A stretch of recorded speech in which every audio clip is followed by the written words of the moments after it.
Hello, this is Karen Sunt and Talking the Five, and we are with Christine Jones, running for governor.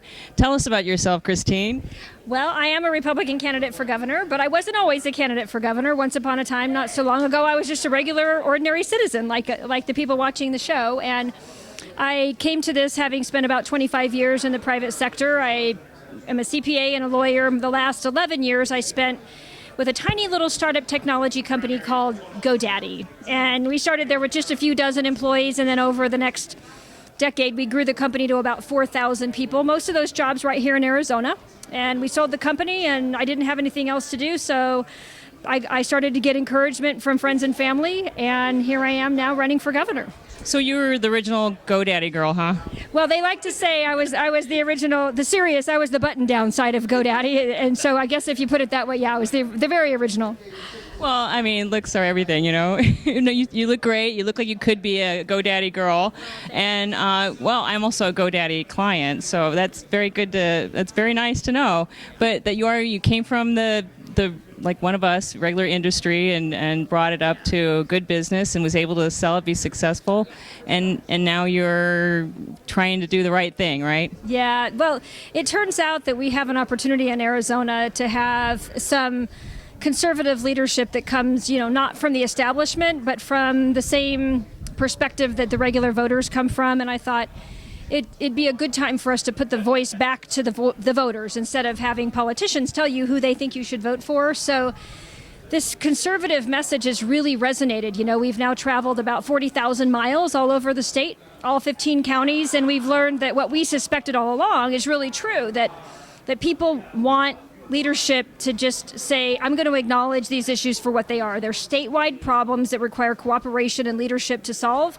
And it's probably one of the reasons why we're either neck and neck or leading in the polls with the race has kind of come down to Doug Ducey and me at this point. And, I think that's one of the reasons why we really resonate. And you'll hear us talk a lot about economic development, excellence in education, but clearly the issue of the campaign, and the one that we've been focused on since day one, is getting the border secure. And, here in Pinal County, Sheriff Babu has been extremely helpful. He's been on the road show with us doing the border security town hall meetings, and it's clear people in Arizona are just tired of not having a secure border. It's time for us to take leadership on that and get it done once and for all. So I'm getting that's like your number one priority is the border. It has to be, and it's more than just men and women walking across a line on a map. This is about economics and education, homeland security, citizenship. It has so many other ramifications, and the federal government clearly is not fixing this. I mean, you've lived here a long time. This has been a problem for decades. Do they even like us? I'm wondering if they want us to just go away sometimes. Yeah, you feel sometimes like they're picking on us, but they're clearly not fixing the immigration piece. So I said, if I'm being honest and doing this with integrity, what really can we do as a state? Understanding and acknowledging that immigration policy is federal government policy, what can we do? And I've learned and determined and now put into my plan that we can secure the border. We can send 1,200 troops. We can use technology. We can finish the fence in strategic areas, right? I'm not talking about the Great Wall of Mexico, but we can have the fence in places where it really is important, and we can actually have a big impact. At the moment, I don't know if you know this, but we spend about $2.8 billion every year in Arizona, not the whole country, just Arizona. So thank you, Arizona taxpayer, on educating, incarcerating, and providing medical services for people who are citizens of other countries. How about let's take about 10% of that, even a little less than 10%, get the border secure, return that money back to the taxpayers. That's kind of my plan there. Now, the other issue that it seems to be important is the budget. There's been a lot of growing pains with that recently. What are your plans to approach that? Well, clearly we have a budget issue looming in the next couple of years. And Governor Brewer, as you probably know, took over when the state was having a significant financial crisis. She and the legislature have navigated through some really tough times, and I think we have to say credit where credit's due. It's easy for all of us to criticize being on the outside, kind of throwing the hand grenades into the stadium, but we are where we are. They've got it balanced. There's a looming deficit out there, but As a business person, the way I look at this really is more about focusing on the revenue side. And as conservatives, we've all kind of fallen prey to this notion that the only way to raise revenue is to raise taxes. It's not. It's not. That's not the way you raise revenue. You set the stage for private sector to create jobs. More jobs leads to more taxpayers, which leads to lower taxes, okay? Lower taxes, more revenue, and then you say, okay, we actually could meet our obligations. We actually could get ourselves out of the debt that we're servicing. It's the second largest line item in the state's budget at the moment is debt service. Then we could say, all right, what would we do if we had a situation where we had too much money? Wouldn't that be a great problem to have? Wouldn't you like to have some of your tax dollars back? Then we say, all right, let's start to reduce the income tax. Let's start to fill that gap with revenue that's filtered out over more taxpayers. And then could we ever, potentially eliminate it? I don't know. We'll get there. I'm a CPA, so I'm going to be honest with you on the numbers always. But, look at it from a business standpoint and say, here's our bottom line. Here's what we need to do. Here's the set of metrics against which our performance is going to be measured. And then we're here today, we want to get there tomorrow, and then go get there.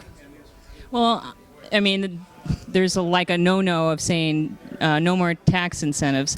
How does that really play into the budget? I mean, I don't think they even get really included as income. So how would you handle that whole thing of trying to lure businesses here without maybe a tax incentive? Yeah, I think the way to do it, and one of the reasons Texas has been so successful here, is because the governor of Texas has actually gotten on a plane and flown over to Silicon Valley and said to these CEOs, let me tell you why Texas is your wisest choice. And then he makes a deal. And Texas has a lot of money, okay? And they have a lot of incentives that they can give, but we have some things to offer too. There's no reason why every technology company doesn't have a data center here. There's no reason why those technology companies that establish data centers here wouldn't build up a presence around that. It's just we need to have that conversation. I really like the notion of incentivizing based on net new revenue. And what I mean by that is, if you're a company and you're in Arizona and you make new revenue in the state, you get the incentive. And if you're a company outside of Arizona and you make new revenue in the state, you get the incentive. So you level the playing field, everybody gets the same incentive, the revenue increases because you're going to have more people incentivized to be in the state makes more revenue, and the winners and losers and the government picking, people to have as their favorites is eliminated. And the hand up and the handouts. Yeah, it is exactly that. Then you don't have to have this worry about, well, are we going to give it to these people and not that people? And that's clearly not the way to do it, right? As a conservative, it kind of offends my notion of sensibility. But thank you. Yeah, I do think there's a way that we can do it. Again, looking at it as a business would. How would you do the deal if you were in business? Right. Well, I thank you so much. That was about the most educational reason for that I've heard on incentives and how to do a budget differently. I really appreciate that, and I'm glad I got a chance to talk with you. I hadn't had a chance to talk with you, and I've seen your ads, and you seem very bright and positive, and I think we need that as well. Yeah, I have tried to stay positive throughout this whole race. Just talk about this conservative message and the vision that I've cast for the state of Arizona. And you know what? There's several good candidates in this race. I think, as I said, it kind of narrows down in the end to Doug and I. But I have respect for all of the gentlemen that are in this race. But one reason for me to do this is because even with these guys already in place, 2 statewide office holders, a mayor, my main competition here, there's still a vacuum. And when Governor Brewer leaves, it's going to be even bigger. And it needs to be filled by a fearless, determined, proven leader. And that's why I'm running for governor. So I'm Christine Jones. I'd love to have your support. Thanks. Thank you. Thank you very much. My pleasure. Thanks. Thank you. Really appreciate it. Thank you. I will. That was very good.